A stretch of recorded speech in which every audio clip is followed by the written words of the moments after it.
मैं इसलिए इमोशनल हूं क्योंकि मैं को एग्जिस्टेंस को मानता हूं। मैं इसलिए इमोशनल हूं क्योंकि मैं इक्वालिटी ऑफ सिटीजनशिप को मानता हूं। मैं इसलिए इमोशनल हूं कि 450 साल जिस जगह पर मस्जिद थी, जहां पर मुसलमानों ने नमाजें पढ़ी 22 दिसंबर 1949 तक, मैं इसलिए भी इमोशनल हूं कि आप ही की पार्टी के लोगों ने सुप्रीम कोर्ट को झूठ बोलकर बीजेपी और संघ परिवार के लोगों ने 6 दिसंबर 1992 को बाबरी मस्जिद को शहीद किया। मैं इसलिए भी इमोशनल हूं प्रधानमंत्री जी क्योंकि जिस जगह पर आपने भूमि पूजन में हिस्सा लेकर हिंदू राष्ट्र की बुनियाद का आगाज किया, उसके अतराफ, तीनों अतराफ मुसलमानों का कब्रिस्तान था, जहां पर मुसलमान बुजुर्गों की खबरें भी थी। इसलिए भी हम इमोशनल हैं। चौथी बात यह है कि प्रधानमंत्री ने अपने भाषण में यह कहा कि जो मेरे को पीआईबी से उसकी स्पीच पूरी मिली कि ये आज का भूमि पूजन एक सिंबल ऑफ इंडिया है। प्रधानमंत्री जी, आपको आपका मजहब मुबारक, आपको गुलवालकर की आइडियोलॉजी मुबारक, मगर आप देश के प्रधानमंत्री हैं। आपको ये बात समझने की जरूरत है कि देश का सिंबल ना कोई मंदिर हो सकता है, ना कोई मस्जिद हो सकती है। देश का सिंबल ना मस्जिद हो सकती है, ना मंदिर हो सकती है, ना कोई रिलीजियस प्लेस इस देश का सिंबल नहीं हो सकता। वो सिंबल हो सकता है किसी एक मजहब के लिए, किसी एक कल्चर के लिए, मगर वो इंडिया का सिंबल नहीं हो सकता। और प्रधानमंत्री ने यह कहकर कि मंदिर इस देश का एक सिंबल है, उन्होंने अपने मजहब को, अपनी आइडियोलॉजी को पूरे कंट्री के ऊपर मुसल्लत किया।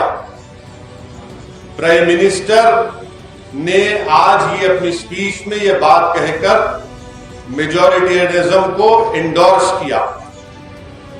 छठी बात यह है कि प्रधानमंत्री ने अपनी स्पीच में 15 अगस्त जो हमारे लिए इंडिपेंडेंस डे है, यौम आजादी है, आज 5 अगस्त को प्रधानमंत्री वजीर आजम ने इसको 15 अगस्त से मिला दिया।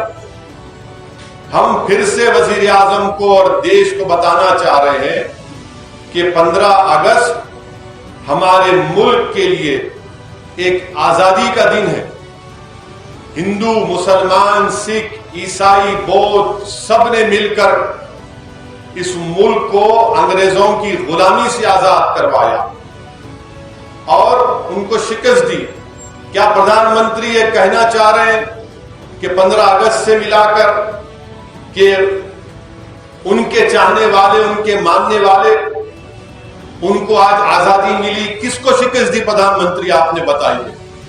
15 अगस्त को अगर हम लाल किले पर झंडा, तिरंगा लहराते हैं, बड़ी फख्र के साथ लहराते हैं, तो ये पैगाम देने के लिए कि हमने 200 साल के अंग्रेजों की गुलामी के बाद इस देश को आजाद किया। कैसे प्रधानमंत्री फ्रीडम फाइटर्स को, उनकी कुर्बानियों की आज तौहीन की कि आज के दिन को उन्होंने 15 अगस्त से मिला दिया। और कैसे एक टेंपल का मूवमेंट एक मुल्क के बराबर हो सकता है? How can a temple movement be equated to a country? और आखिरी बात यह है, बल्कि लास्ट 2 बात, कि आज के इस फंक्शन में मैंने कहा कि ये हिंदू राष्ट्र और हिंदुत्व की कामयाबी का दिन इसलिए भी है। आरएसएस के चीफ वहां पर क्या कर रहे थे, और आरएसएस के चीफ का वहां पर मौजूद रहना और उनका तकरीर में यह कहना कि आज का दिन एक न्यू इंडिया बनाया जा रहा है। कौन सा न्यू इंडिया बनाने की बात कर रहे मोहन भागवत? कौन सा न्यू इंडिया बनाने की बात कर रहे? वो न्यू इंडिया बनाने की बात कर रहे जो हिंदू राष्ट्र होगा, जहां पर माइनॉरिटीज को, खास तौर से मुसलमानों को सेकंड क्लास सिटीजन बनाया जाएगा और मुसलमानों की जिंदगी और मौत का फैसला अक्सरियती तबके के गुडविल पर होगा। यह मोहन भागवत का पैगाम है। और आखिरी बात यह है कि आज का दिन इन सेकुलर, नाम निहाद सेकुलर पार्टीज के लिए भी, उनके लिए, उनके तमाम secular, so called secular parties और खास तौर से कांग्रेस पार्टी, इन्होंने एक आइडेंटिकल एक बयान दिया।